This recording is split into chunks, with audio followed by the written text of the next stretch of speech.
How to add a story from your Instagram from your PC. Hello guys, this is Atticus and welcome back to another tutorial video.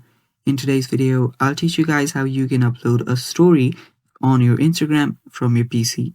So let's get started. First, open up any web browser and open up your Instagram. After you do so, log into your account.